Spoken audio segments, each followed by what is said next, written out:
One में स्वागत करती हूँ हमारे यूट्यूब चैनल में, जिसमें आज हम जीके जीएस के 10 क्वेश्चन लेके आई हूँ जो किसी भी कॉम्पिटिटिव लेवल के एग्जाम में हेल्पफुल हो सकते हैं। तो चलिए देखते हैं। पहला क्वेश्चन, कोणार्क मंदिर का निर्माण किसके शासनकाल में हुआ था? ऑप्शन ए नरसिंह देव प्रथम, ऑप्शन बी कृष्णदेव राय प्रथम, option C Kanishka, option D Pulakeshin द्वितीय। तो दोस्तों इसका राइट आंसर आप सब दीजिएगा। तो इसका राइट आंसर है ऑप्शन ए नरसिंह देव प्रथम। कोणार्क सूर्य मंदिर जो है यह उड़ीसा में है और इसे ब्लैक पैगोडा भी कहा जाता है। और नरसिंह देव प्रथम ने वातापी कोंड की उपाधि धारण की थी। तो चलिए देखते हैं अगला क्वेश्चन। उत्तर पश्चिम में चंद्रगुप्त मौर्य के साम्राज्य का विस्तार कहाँ तक था? ऑप्शन इस प्रकार है दोस्तों। तो इसका राइट आंसर है ऑप्शन बी सिंधु नदी। चंद्रगुप्त मौर्य जो है इन्होंने नंद वंश के अंतिम शासक घनानंद को हराकर मौर्य वंश की स्थापना किया था और यह जैन धर्म का अनुयायी था।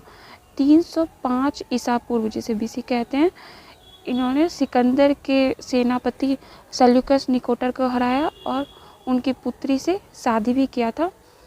और उसके बाद सेल्यूकस निकोटर ने इन्हें 4 क्षेत्र दहेज में दिया था, काबुल, कंधार, हेरात और मकरान। तो चलिए देखते हैं अगला क्वेश्चन। भारतीय सिविल सेवा का संस्थापक किसे कहा जाता है? ऑप्शन इस प्रकार है दोस्तों। तो इसका राइट आंसर है ऑप्शन डी कॉर्नवालिस। इसका कार्यकाल 1786 से 1792 ईस्वी तक था और इन्होंने ही भारतीय सिविल सेवा की स्थापना की थी, इसीलिए इसको भारतीय सिविल सेवा का जनक भी कहा जाता है। और 1792 ईस्वी में इन्होंने ही अस्थाई बंदोबस्ती लाया था। तो चलिए देखते हैं अगला क्वेश्चन। भारत में ब्रिटिश ईस्ट इंडिया कंपनी की पहली प्रेसिडेंसी को कहाँ स्थापित की गई थी? Option A Madras, option B Masulipatnam में, ऑप्शन सी सूरत में, ऑप्शन डी हुगली में। तो दोस्तों इसका राइट आंसर आप सब दीजिएगा। तो चलिए देखते हैं। इसका सही आंसर है ऑप्शन सी सूरत में 1608 ईस्वी में स्थापित की गई थी। और ब्रिटिश ईस्ट इंडिया कंपनी की स्थापना 31 दिसंबर 1600 ईस्वी में की गई थी और मसूलीपट्टनम में डच ने सर्वप्रथम अपनी फैक्ट्री स्थापित की थी। तो चलिए देखते हैं अगला क्वेश्चन।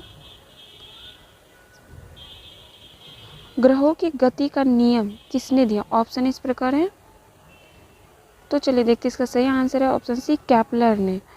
सर्वप्रथम क्लॉडियस टॉलमी ने भूकेंद्रित का सिद्धांत दिया, जिसमें कहा कि पृथ्वी जो है वो ब्रह्मांड के केंद्र में स्थित है और सूर्य और एवं अन्य ग्रह इसके चक्कर लगाते हैं।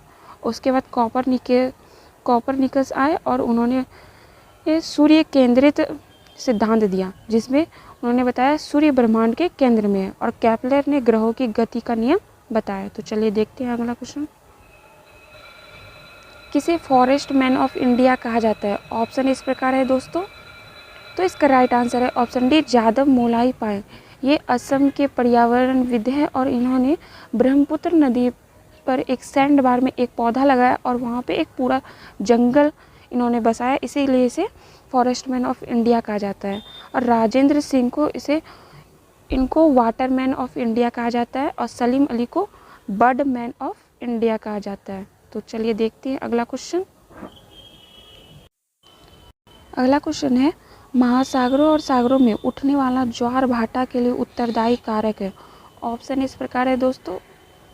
तो चलिए देखते हैं। इसका सही आंसर है और ऑप्शन डी उपरोक्त में से सभी। महासागर में जो ज्वार भाटा उठता है उसका 3 कारक होते हैं, चंद्रमा का गुरुत्वीय बल, सूर्य का गुरुत्वीय बल और पृथ्वी का अपकेंद्रीय बल।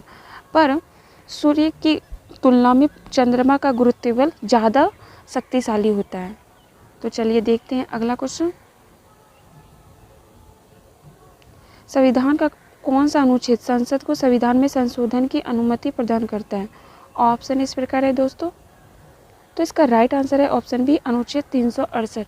368 में कहा गया है कि संसद संविधान में संशोधन कर सकती है और यह किसी भी सदन में प्रस्तुत कर पहले किया जा सकता है। और संविधान संशोधन की प्रक्रिया यह दक्षिण अफ्रीका से ली गई है।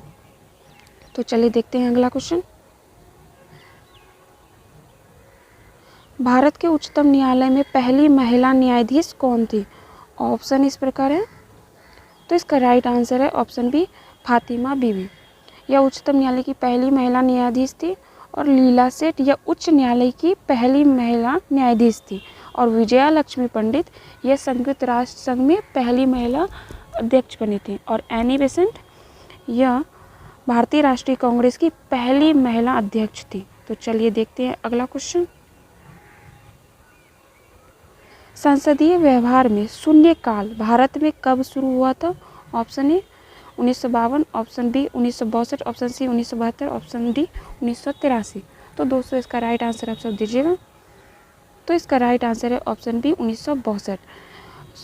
संसद का पहला घंटा प्रश्नकाल कहलाता है और यह 11 बजे से 12 बजे के बीच होता है और 12 से 1 के बीच शून्यकाल कहलाता है।